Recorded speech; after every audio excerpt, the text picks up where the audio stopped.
It is a big day. It is an exciting day because we are finally going to graph rational functions. Let's put it all together, everything we know, and graph some rational functions. The first one we're going to look at is f of x equals 2x minus 5 over 3x plus 5. Now I've looked at all the different features of these functions, and that's the first thing we need to do, figure out all the features. What do we always do first? Well, we always factor first. Let's take a look at this one. Is there anything to factor?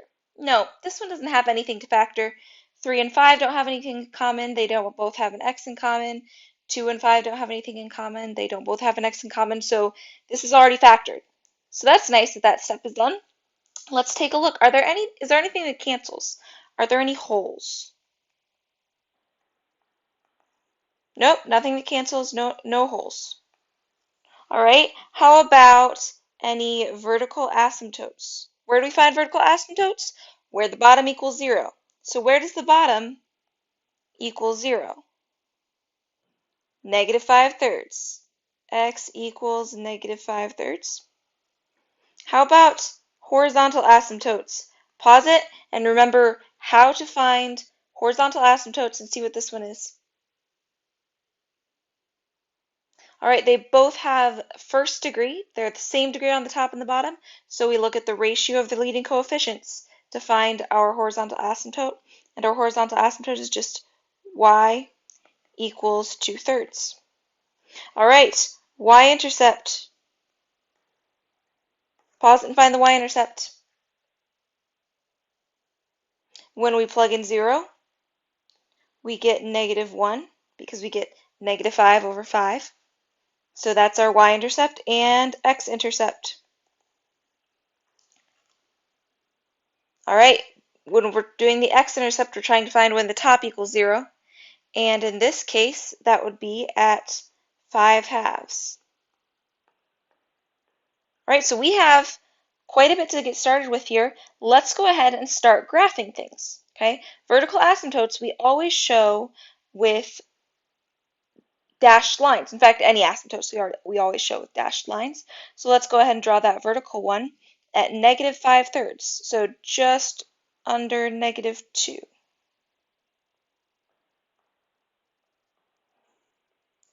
And then we need to graph a horizontal asymptote at 2/3.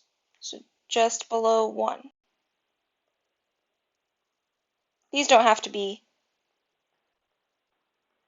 exactly perfect. All right, y-intercept. We have a point on our graph at 0, 1.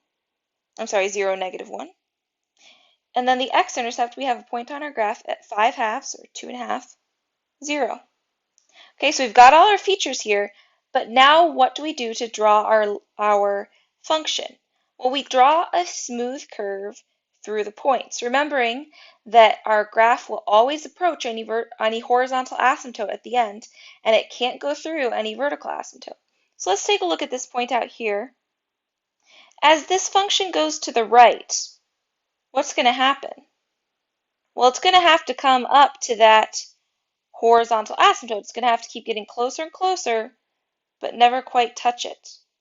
And as it goes to the left, what's going to happen? Well, it's going to go through that point, but then as it keeps going to the left, it's going to have to curve because it can't go through that vertical asymptote. So you have to let the asymptotes shape the graph. Okay, that's what happens on this side of the vertical asymptote, but we also have to figure out what happens on this side of the vertical asymptote. We don't know what happens in that part of the domain. So what we're going to do is we are going to plug in other points until we know what the shape of this graph is going to look like. And you'll get better at kind of knowing just by intuition what the shape of the graph is. But if we're going to try to find a point on this side, probably the one I would do is -2 because it's really close there on that side of the graph. So I'm going to plug in -2, and I want you to see what the y value we get is. And that y value is 9, which tells us the point's going to be kind of way up here.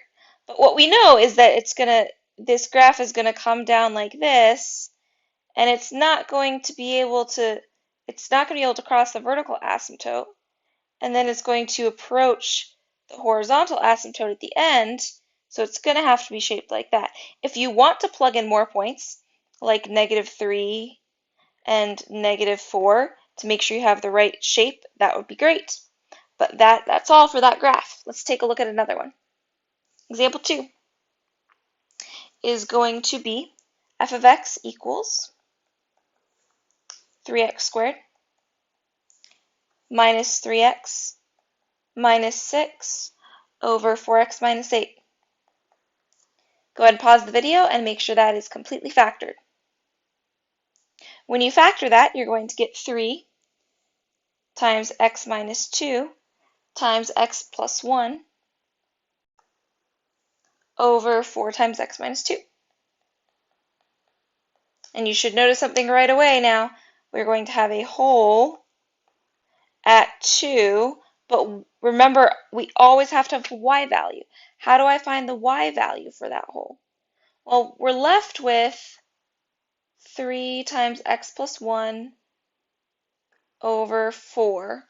Well, we plug 2 back into that formula, into that function, and we're going to get 9/4. So we've got a whole. How about a vertical asymptote, where the bottom equals 0? Now remember, we don't have to worry about this now. We're looking at our final one. Okay, so can 4 equal 0? No, so there is no vertical asymptote. Horizontal asymptotes, look at the degree of the top and the degree of the bottom. The degree of the top is bigger, so no horizontal asymptote. All right, how about y-intercept? What do we get when we plug in 0? We get 3/4. And how about the x-intercept? Where does the top equal 0? Well, the top would equal 0 where x plus 1 equals 0, which would be at -1. So let's go ahead and get started graphing this. It's interesting because there's not quite as much to graph on this one. We have 2 9/4, which is just over 2. I'm going to put an open circle for the whole.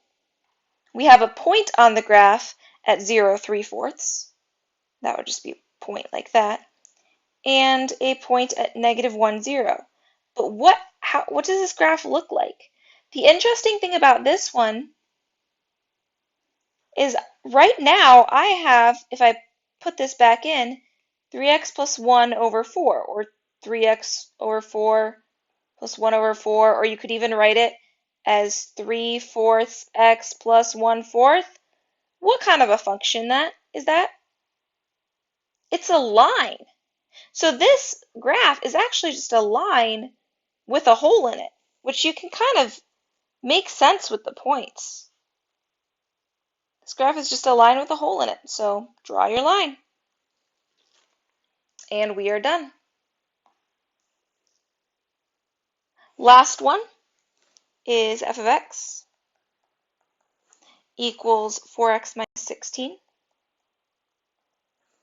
over x squared plus x minus 20.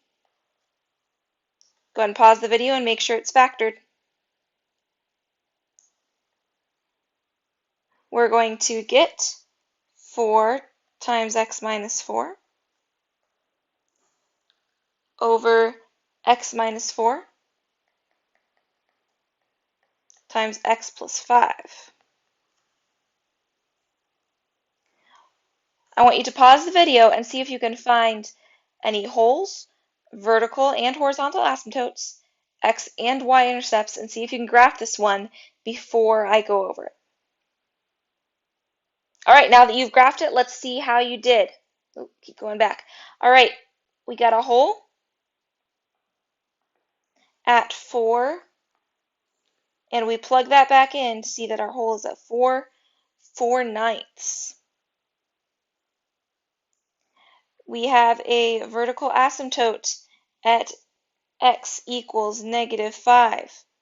We have a horizontal asymptote at y equals 0 because the degree of the top is smaller than the degree of the bottom, so y equals 0 is just automatic. We have a y-intercept at 0, 4/5, and x-intercept, where does 4 equal 0? Where does the top equal 0? Well, it can't. So none. All right, let's go ahead and graph what we have so far. I have a hole at 4, 4/9.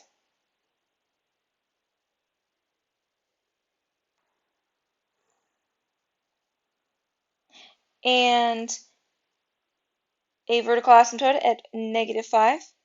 Probably going to have to extend my graph here a little bit. A horizontal asymptote at y equals 0, which is just the x-axis. Extend it out this way a little bit.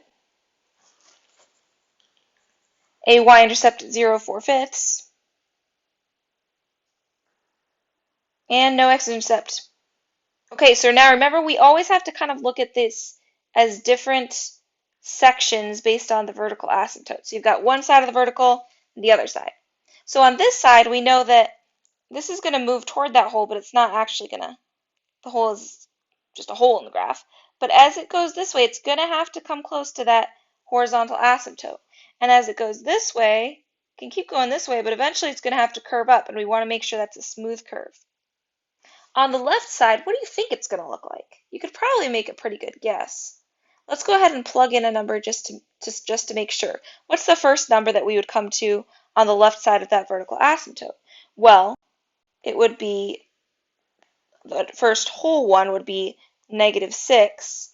And what do we get when we plug that in? Well, 4 over -6 plus 5 would be 4 over -1, so -4. So what we know is that that's going to be kind of down here. As we go to the right, it's going to have to curve down. Now I want to make sure that's a smooth curve. It's going to have to kind of curve down toward that vertical asymptote. And as I go to the left, it's going to have to eventually come up toward this horizontal asymptote. That one wasn't quite as neat. I don't like my smooth curve there, but you get the idea. All right, so hopefully you are getting to the point where you can find those features very easily and you can graph them on a graph. You've done a great job with rational functions, and I will look forward to seeing you for other math concepts.